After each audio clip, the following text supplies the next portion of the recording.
What's up, guys? We are back with another video focusing on these lights that I use for headshots, these Godox LED video lights, but work fantastic for doing the headshots that I do.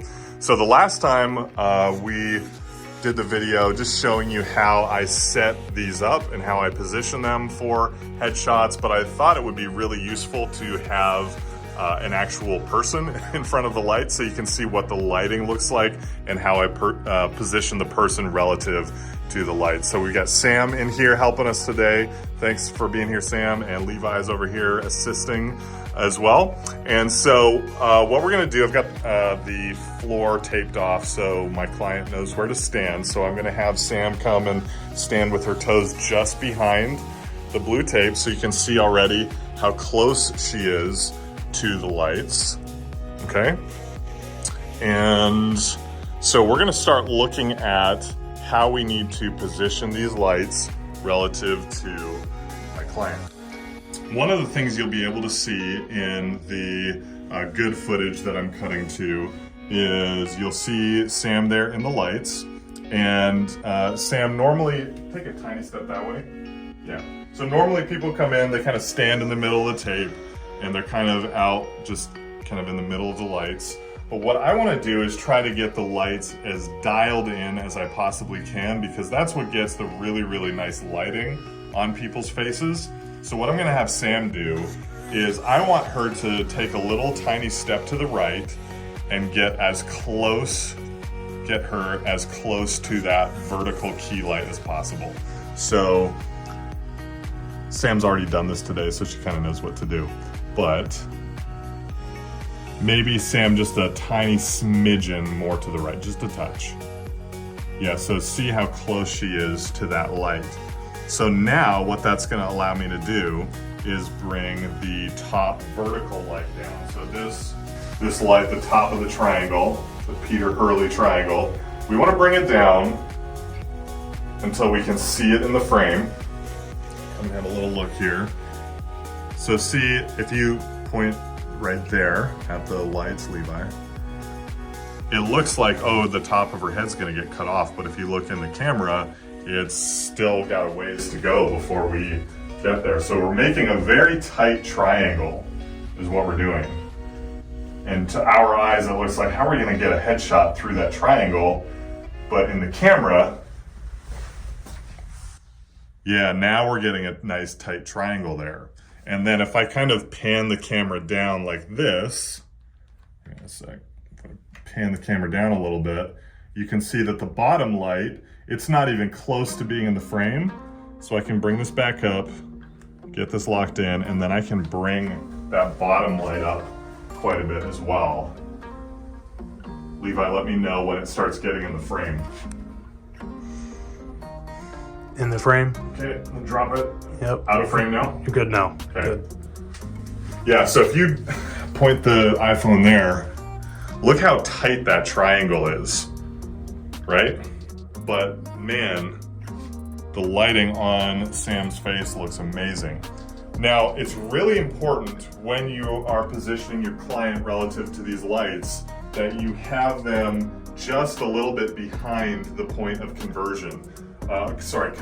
So in the previous video, I showed you that you should position these lights so they're actually pointing past your client, not directly at your client. So if you come over here, look at it from this angle, you can see that this light right here is pointed past her shoulder. This light right here is not pointed at her face as well. It's pointed down more towards her chest. And this light is pointed up past her head. And so what that's doing is it's creating a point of convergence right about here somewhere, just in front of where her nose is. And then again, the way that we do the headshots, I have people push their head forward so that it tightens the jawline. And so they kind of just have their head right in there in that sweet spot of the lighting. Now what I want you to do, Sam, is I want you to take like a 1 or 2 inch step forward. A little bit more even. So a lot of people I'm seeing are putting people right about there, maybe even a touch more forward for me. So if you look now, And you'll see this in the good footage there. And maybe even if I bring this up, because now it's cutting off the top of your head, something like this, and you look in there, what's starting to happen is that the front of her face is starting to get dark.